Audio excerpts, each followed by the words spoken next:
Cypress Development Corp's flagship lithium project is located just east of Albemarle's Silver Peak mine in the heart of Clayton Valley, Nevada. A 12-hole exploration drill program for lithium-enriched claystone on Cypress's 100% controlled properties is now underway. Cypress Development Corp trades on the TSX Venture Exchange, symbol CYP, the Pink's CYDVF, and on Frankfurt's C1Z1. For more information, please visit our website, cypressdevelopmentcorp.com.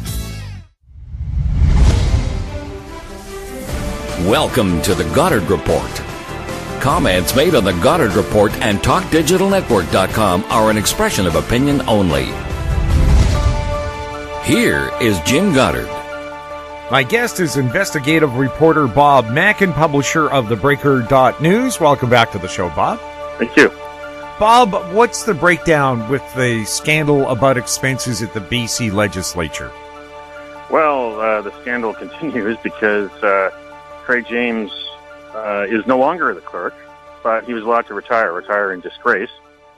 He negotiated his way out of there, which includes a non-disparaging clause in this agreement. The agreement hasn't been made public and probably won't be made public, but non-disparaging clause in the agreement and what's called a non-financial clause. What that really means is that he doesn't have to pay back a penny. He was found in misconduct on 4 occasions in the report by former Chief Justice of the Supreme Court, Beverly Mackin, found in misconduct on 4 occasions, including taking about $257,000 in a pension that he crafted himself. He doesn't have to pay a penny of that back. Meanwhile, he's not any longer on the public payroll. So that's the trade-off. Gary Lenz, the Sergeant-at-Arms, was found not to be in misconduct by McLaughlin in her report. The report was submitted May 2nd to the House leaders, not to the Legislative Assembly Management Committee, but to the House leaders from the 3 parties. They looked at it for a while, and they also gave the transcripts and the reports to Gary Lenz and Craig James for them to comment. So in the 2 weeks or so between the report submission and the decision, Craig James and his lawyers negotiated their way out, and it was an 11th hour negotiation with the government lawyer, or the legislature lawyer, more correctly, Marcia McNeil, who agreed to the proposal, and they decided not to get him any litigation. I guess they were worried about a lawsuit, so they decided to recommend to the 3 House leaders that they settle in this fashion. It's not satisfactory for British Columbians, of course, but the story is far from over. We can't forget there's an RCMP investigation with 2 special prosecutors that's been ongoing since last summer. The special prosecutors were appointed in early fall, and of course November 20th was when both Lenz and James were escorted out of the Legislative Assembly. And that's the day we found out about this investigation. So, kind of a split decision, but long and the short of it is Craig James is no longer a clerk of the BC Legislature, and he is someone who essentially retired in disgrace. Someone who, at a news conference paid for by taxpayers at the lawyer's office with a PR company last fall, almost a week after the situation went down in Victoria, he said that he wanted to get back to his job, that he did no wrong, and he had bulletproof processes in place to deal with the finances of the legislature.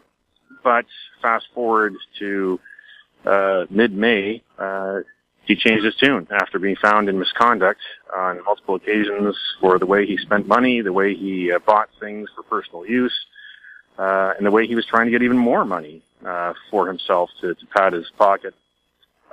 Very disgraceful end to his tenure as clerk. A tenure as clerk that was mandated by the BC Liberal government back in June 2011 when it used its majority to make him clerk instead of do the proper process, which would have been to send it to the Legislative Assembly Management Committee. Now, do you feel that there's a cover-up in this report, or it could have dug deeper? Definitely wasn't a cover-up, although there could have been a lot more transparency in it. We won't get to see the transcripts of the interviews. We don't know who all the people were that were interviewed. Part of it was redacted. And as for the transcripts, it's being treated as under parliamentary privilege. It's not anywhere near as transparent as the Mueller report, for instance, even though that was partially redacted. We don't have all that information, but McLaughlin was pretty clear early on in her report what the report wasn't. It was not a criminal investigation. It was not a legal opinion. It was basically a review. She didn't say it in so many words, but it really boiled down to a human resources review to compare the incidents that Speaker Darryl Plecas found through his internal investigation, compare those with any written policies, procedures, codes of conduct, etc., basically to, if any existed. In some cases they didn't exist, but basically she took what the allegations were and looked at the policies and procedures and compared them, and that's what she came up with. There were about a dozen types or allegations of the misconduct, and spread across 5 categories, and in 4 of those categories she found Craig James had committed misconduct. She didn't appear to go and talk to the whistleblowers that Darryl Plecas and Alan Mullen, who was Chief of Staff to Darryl Plecas, had found, as well as those whistleblowers had found Plecas and Mullen. She really seemed to focus her investigation on the key players, really James and Lenz, and also to interview Darryl Plecas as well, because he was the one that did the investigation. She had some criticism for him, which was that he took on more of a role of an investigator, a police or criminal investigator than an administrator. But, and this is where I definitely agree with Darryl Plecas, is that there had been other administrative reviews of the legislature and of Craig James's office before, and they didn't really have any lasting impact. I mean, the Auditor General back in 2012 had some strong words about the mismanagement of the Legislative Assembly and really zeroed in on Craig James, his management of the Legislative Assembly as the clerk, and even after that he remained in the job, and nothing really changed. Since then, the only thing changed after that was the Auditor General got the boot. The BC Liberal government at the time, under Christy Clark, the Premier at the time, used its power on the inside to send John Doyle back to Australia. So, I think Darryl Plecas, when he came in as Speaker, he was a fellow who's a criminology professor, who knows a thing or two about how to investigate and to see wrongdoing when he spots, decided to do it differently. And had he treated it as an administrator, would we have ever found out about the situation that was going on? Would Craig James still be in the job, ripping off the taxpayer? That's a speculation. Of course, we can speculate. Had Darryl Plecas not treated it in such a way as befits his own talents, nothing would have changed, and we'd never know about this, and we'd be none the wiser, and no positive change would be happening. There will be positive change. The legislature will be added to the Freedom of Information law eventually. They'll be looking for a new clerk. Kate Ryan Lloyd, who's deputy to Craig James, is the acting clerk right now. They're going to advertise the position, so there should be some people from around North America, or maybe around the Commonwealth, who will apply for it. There's also going to be a workplace review to look at the human resources management of the legislature, and there's also the Auditor General's report, forensic audit of the legislature. So there's still more work to be done. That'll be done a little more transparently than the police investigation. The police investigation, of course, it takes its time and takes on a life of its own, and it's done away from the public eye. So as much as the public can feel angry about Craig James not being ordered to pay back any money now, what might happen in the future? Will there be charges? Will there be court hearings? Will there be convictions? Stay tuned. To be continued. We'll have more with Bob Mackin right after this. Aben Resources Limited is a gold exploration company with significant projects in British Columbia, Saskatchewan, and the Yukon. Trading on the TSX Venture Exchange, symbol ABN, and the pink symbol ABN AF. surrounded by world-class gold deposits and mines. Avon's 23,000 hectares Forest Kerr Gold Project is located in the heart of the Golden Triangle in northwestern BC. For more information, visit us at avonresources.com. Media recognition from Bloomberg, Reuters, Recycling Trade Publications. Patented process for 100% recovery of critical metals, including cobalt, lithium, nickel, manganese, aluminum. American Manganese is focused on recycling lithium-ion batteries for electric vehicles. American Manganese trades on the TSX Venture, AMY, the US, AMYZF, and Frankfurt 2AM. For more information, visit AmericanManganeseInc.com or phone me, Larry Ray, at 778-574-4444. Welcome back. We're speaking with Bob Mackin. Bob, the BC government has ordered an inquiry into the high price of gasoline in southern BC. However, the inquiry has been told it can't look at pipeline supply or government taxes. How honest is this inquiry?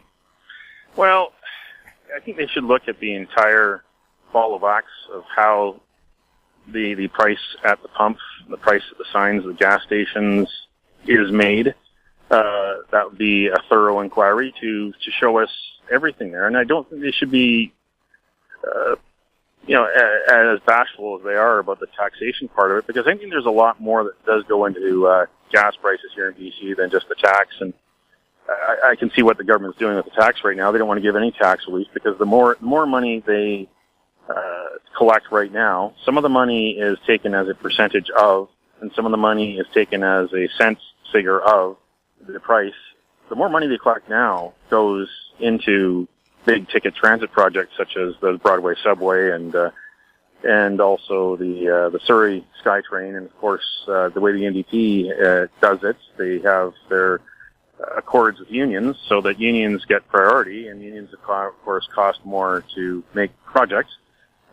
So they're trying to collect more money so that they have more money in the pocket that they can dole out to the union construction workers. That's it in a nutshell there. I don't think they want us to see so much about the taxation part of it. But I think there are still valid questions that can be answered within this. What is the price before tax? And is it all just market related? How much of the total price on pumps in British Columbia, especially Metro Vancouver, is caused because the oil companies are pricing it in such a way because they know what this market is like versus other parts of North America. We're the supercar capital of luxury car capital of North America, we're told. And the people at the oil companies who set the prices must take that into account. There's probably some neighborhoods where they figure that, hey, that their clientele are a lot of Mercedes and BMW and Jaguar drivers, so why not charge them a little more? Of course, there's some parts of Lower Mainland that are working class, that are more Volkswagen and Toyota types. And of course, we have seen fewer gas stations in the Lower Mainland because of real estate. That real estate has caused the oil companies to actually close gas stations and sell gas stations to developers. So we actually have less supply. If you don't even bring into account pipeline scarcity, we actually have less supply, fewer pumps with which to fill our cars and trucks. The other aspect is that there's basically a duopoly of companies that are actually hauling the fuel. People sometimes will see a big tanker truck at a gas station. Well, there's a couple of companies. One's called Denwell and one's called Scamp. They really have cornered the market in the delivery of fuel to retail. And that's a question that needs to be answered is, are the companies that are actually hauling the fuel charging fair market rates, or are they gouging? That's a good question there.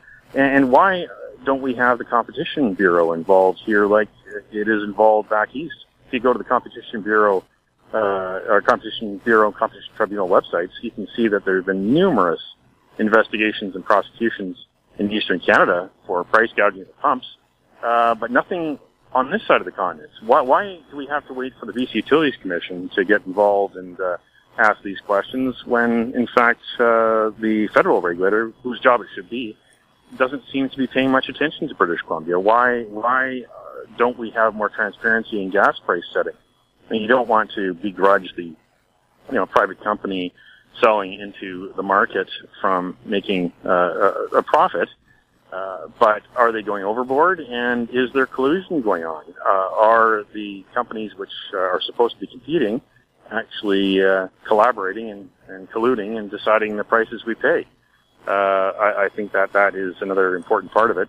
Of course, the other part of the situation is that we're having to pay a little extra because some of the fuel that goes in the pipeline, or it's refined after it is in the pipeline, comes from northern Alberta, ends up in Washington State, goes to the refineries there where there's more refineries, and then it's sold back to us at a premium. That's another part of the problem. But I don't think the argument of the pro-pipeline set that if you just increase supply, it's just going to wave a magic wand and mean more and cheaper fuel for us here in the Lower Mainland, because it just isn't going to work that way, because the Trans Mountain Pipeline's main reason for being for the proposed expansion is for the export markets to sell more offshore, not to actually supply us here in the Lower Mainland. I think it was a little bit disingenuous of John Horgan to default on the old idea that we need more refinery capacity. Well, that's all fine and dandy, but refineries aren't cheap to build, and they don't take months to build. They take years to build. And who's looking at building a refinery now? If you start trying to do the environmental assessment for a refinery now, you're looking at a year or two before you can even get to the point of public hearings, and take another year or two of that. It would take several years to get a shovel in the ground. Of course, you need investment dollars, and you need to have the market conditions as such. And by the time someone would be able to get a refinery proposal together, well, it would be close to the time when the government says that they want to phase out gas cars and start selling all electric and all hybrids and alternative energy 2030 or 2040 or so. So as much as it'd be nice to have a refinery, an extra refinery here in British Columbia, I don't see that happening anytime soon. Of course, Alberta wants to get its products to the sea. They could solve it pretty easily if they were somehow able to find one of the investors in the tar sands to build a refinery of their own. That would probably shut up a lot of the environmental protesters here on the coast if dilbit wasn't being shoved through the pipeline, if it actually was fuel, refined fuel that could then be made for export as well as sent to retail outlets here in British Columbia. But so goes the continuing debate. We'll have more with Bob Mackin right after the break. Hi, I'm Douglas Mason, President and CEO of Rainy Mountain Royalty Corp., RMO, on the TSX Venture Exchange. Rainy Mountain Royalty Corp. is a Canadian-based mineral exploration project generator. The company currently holds multiple property interests in Ontario with joint venture partners and is seeking further joint venture partners for other drill-ready properties in our portfolio. For more information, please visit our website at rmroyalty.com or call me at 604-922-2030. Don't miss out. Stay informed. Receive the HowStreet.com weekly recap with thought-provoking podcasts, radio, and articles delivered to your inbox. Sign up for the HowStreet.com weekly recap on our homepage at HowStreet.com. Welcome back. We're speaking with Bob Mackin. Bob, what's the latest on the college admission scandal? Well, it seems like every day there's a new news release from the U.S. Department of Justice from the prosecutors in Boston saying that more parents who were caught in the Operation Varsity Blues sting have agreed to plead guilty. That keeps happening, and there's more to come. There's also something else happening, that May 30th is the court-imposed deadline for the disclosure of evidence to the defendants. Several of the defendants have so far pleaded guilty. We'll see if there's any possibility they might change their plea. Sorry, they pleaded not guilty. We'll see if there's any possibility they change their plea, or if they dig in their heels and want to contest this in court. We'll see if they spot any inconsistencies in the prosecution, if there was a sloppy prosecution investigation, or if the U.S. authorities have put together airtight cases. They seem to have with some of these parents who have pleaded guilty so far. We're waiting to see what happens with David Sidhu, who has pleaded not guilty. He is, like several of them, waiting for that disclosure. May 30th is a deadline. He's got a court date June 3rd in Boston. He doesn't have to go, but his lawyers do. And we'll see what happens then. I've written a story this week trying to find out what happened here in British Columbia. There were a couple of tests written by the professional test taker in British Columbia, a fellow named Mark Riddell, who has pleaded guilty for his part in the whole scheme. He wrote a test, according to the indictment from the U.S. authorities, in December 2011 in British Columbia. He was paid to come here. And he wrote another, that was the SAT test, for one of David Sidhu's sons. And he also came to British Columbia in June of 2012 to write what is described as a Canadian high school graduation exam in the indictment. The British Columbia Ministry of Education says that there was no test written on the day that is in the indictment, at least no provincial exam. There is, however, what I was able to find out, there's what's called the ACT test, similar test to the SAT test that was written June 9th, 2012, all over North America. The prosecutor's office isn't commenting. They're just saying go with what's in the indictment. The provincial exams, as I found out through getting a copy of the Policy and Procedure Handbook for that year, were written from June 18th to 28th, so in the latter half of June of 2012. So we don't know what was really written on June 9th, 2012, or where it was written. Same thing with the test that was written in December of 2011. We don't know where that was written, and I don't know if police on this side of the border are holding their cards to their chest, close to their chest, or if they're not investigating at all. I'm trying to find out if anyone's taking any notice, any attention to this, to find out if the integrity of tests in British Columbia were under attack, or if this was just one that slipped through the cracks. But it's very serious to look at these allegations that someone was paid to come from the United States to pose an adult, to pose as a teenager, and to write some important tests that helps him get into a very expensive U.S. college. This is quite troubling on those counts, and I don't yet see the BC Ministry of Education paying the attention to it as it really should. Then again, you never know what's going on behind the scenes, but at least publicly, they're not offering British Columbians much reassurance that the provincial exam and generally, testing regime here in British Columbia is beyond reproach.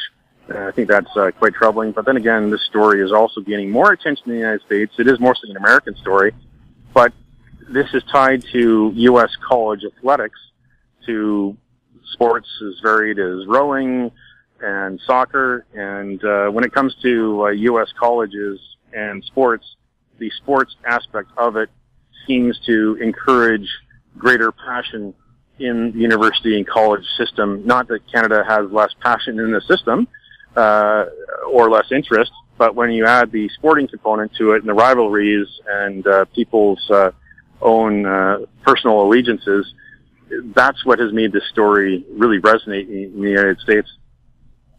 Bob, thank you so much for being on the show. All right, thank you.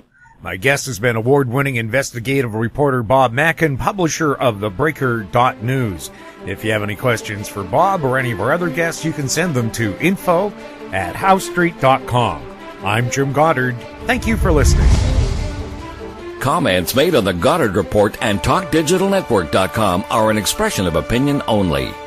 The Goddard Report is available online and mobile at TalkDigitalNetwork.com. The Goddard Report is a production of Howe Street Media Incorporated.